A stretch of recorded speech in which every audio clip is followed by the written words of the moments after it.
बात करेंगे और सबसे पहले बात करेंगे नेपाल के प्रधानमंत्री शेर बहादुर देउबा की, जो कि काशी पहुंच गए हैं। दरअसल आप तस्वीरों के माध्यम से देखेंगे, एयरपोर्ट पर पहुंचते ही यूपी के मुख्यमंत्री योगी आदित्यनाथ ने उनका विधिवत स्वागत किया। देउबा परिवार के साथ बाबा विश्वनाथ के दर्शन के लिए पहुंचे हैं। देउबा श्री काल भैरव मंदिर भी जाएंगे, फिर पूजा अर्चना करेंगे। श्री काशी विश्वनाथ धाम के बाद नेपाली प्रधानमंत्री परिवार समेत ललिता घाट स्थित पशुपतिनाथ मंदिर भी जाएंगे। ये मंदिर नेपाल राजवंश के राणा परिवार द्वारा बनाया गया है।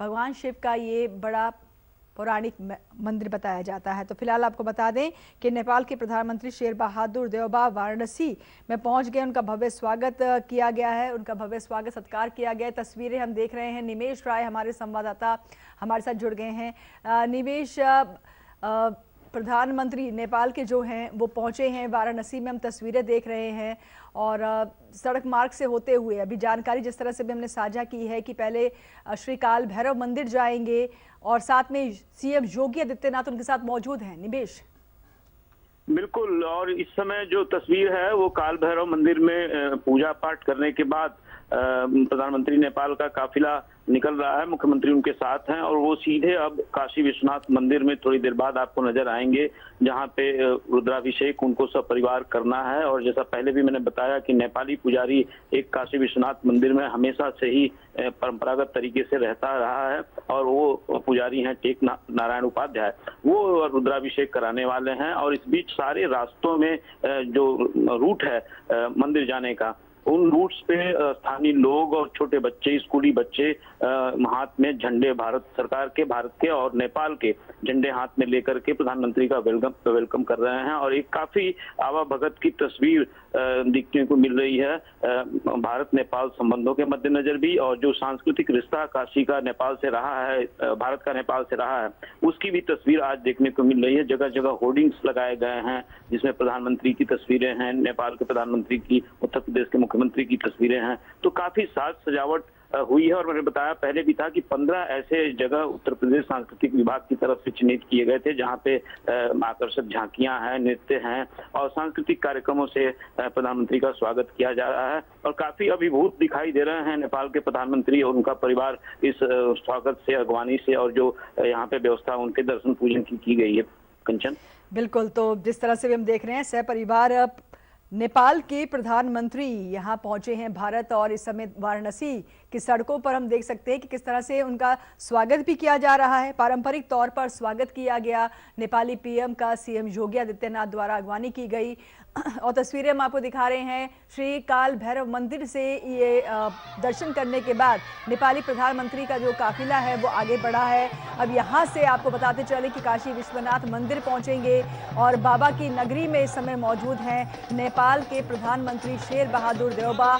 यहाँ बाबा की नगरी में काशी विश्वनाथ में ये देखिए तस्वीरें आपको दिखा रहे हैं। जब नेपाल के प्रधानमंत्री शेर बहादुर देउबा पहुंचे तो उनका पारंपरिक तौर पर स्वागत किया गया। कई गणमान्य लोग भी वहां पर उपस्थित थे जिनसे उनका परिचय भी करवाया गया। योगी आदित्यनाथ बकायदा खुद पहुंचे। आपको बता दें कल ही योगी आदित्यनाथ पहुंच गए थे वाराणसी में। उन्होंने काशी विश्वनाथ मंदिर में जाकर के बकायदा वहां पर जो तमाम चीजें हैं उनका जायजा भी लिया था। और उसके बाद आप थोड़ी देर बाद काशी विश्वनाथ निमेश, क्योंकि श्री काल भैरव मंदिर से काशी विश्वनाथ मंदिर के बीच का जो डिस्टेंस है वो ज्यादा नहीं है, यानी कि अब थोड़ी देर में पहुंच जाएंगे बाबा काशी विश्वनाथ के मंदिर में। वहां पर फिर पूजा पाठ और उसके बाद फिर सीधा वहां से पशुपतिनाथ मंदिर पहुंचेंगे।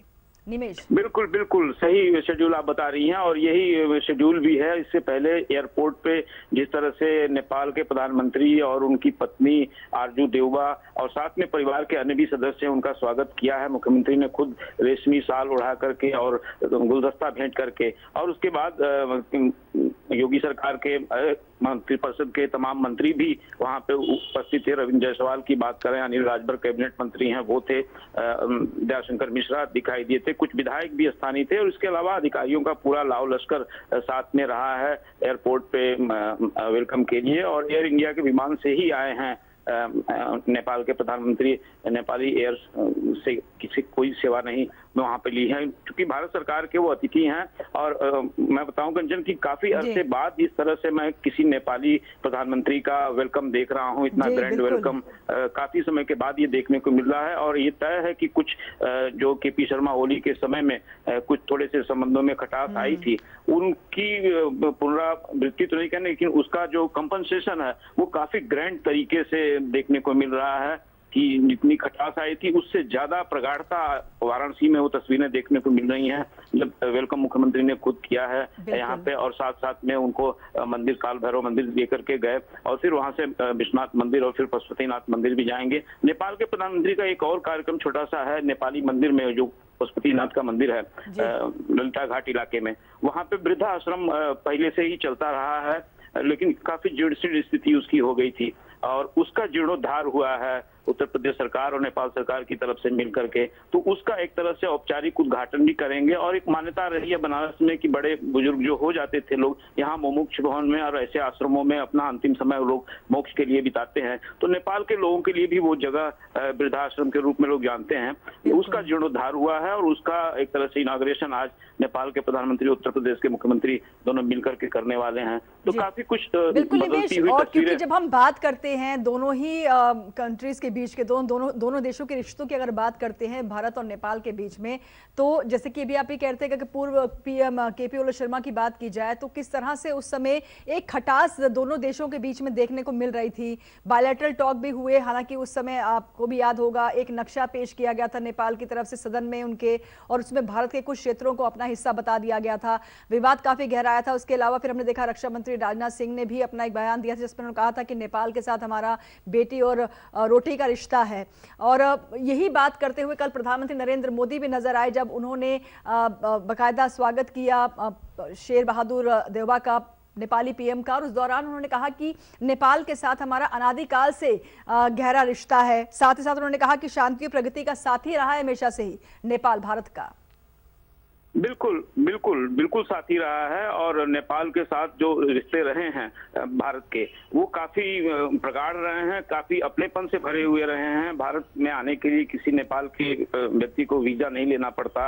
यहाँ पे तमाम जगहों पे उनका एकोमोडेशन है, काम धाम रोजगार है, व्यापार है। और ठीक राजनाथ सिंह ने कहा था केंद्रीय मंत्री ने कि रोटी बेटी का संबंध रहा है और तमाम रिश्ते भी यहाँ से और नेपाल के बीच में रहे। और काशी से अगर रिश्तों को जोड़ा जाए तो हमेशा से ही पठन पाठन अध्ययन अध्यापन के लिए ये केंद्र रहा है, धार्मिक मान्यताओं का केंद्र रहा है। और जैसा कि हम जानते हैं कि हिंदू मेजॉरिटी नेपाल में है, इसलिए सनातन परंपरा के कर्मकांड सीखने के लिए तमाम नेपाली विद्यार्थी बनारस हिंदू यूनिवर्सिटी में तो बाकायदा एक नेपाली अध्ययन केंद्र भी है और काफी प्रधानमंत्री इसमें बनारस यूनिवर्सिटी से पढ़े भी हैं। तो एक अध्ययन अध्यापन का भी सिलसिला रहा है, संस्कृत वेद कर्मकांड सीखने के लिए या फिर संगीत सीखने के लिए काशी हमेशा नेपाल के लोग बिल्कुल। तो संस्कृति और पौराणिक महत्व अगर देखें कई चीजों में दिखता भी है, तभी प्रधानमंत्री नरेंद्र मोदी ने कल इस बात का जिक्र भी किया था। जो विजन है ज्वाइंट स्टेटमेंट के दौरान की जो पावर कॉर्पोरेशन जो है भविष्य में दोनों ही देशों में आने वाले समय में देखने को मिलेगा। फिलहाल शुक्रिया आपका निमेश राय इन तमाम जानकारियों के लिए।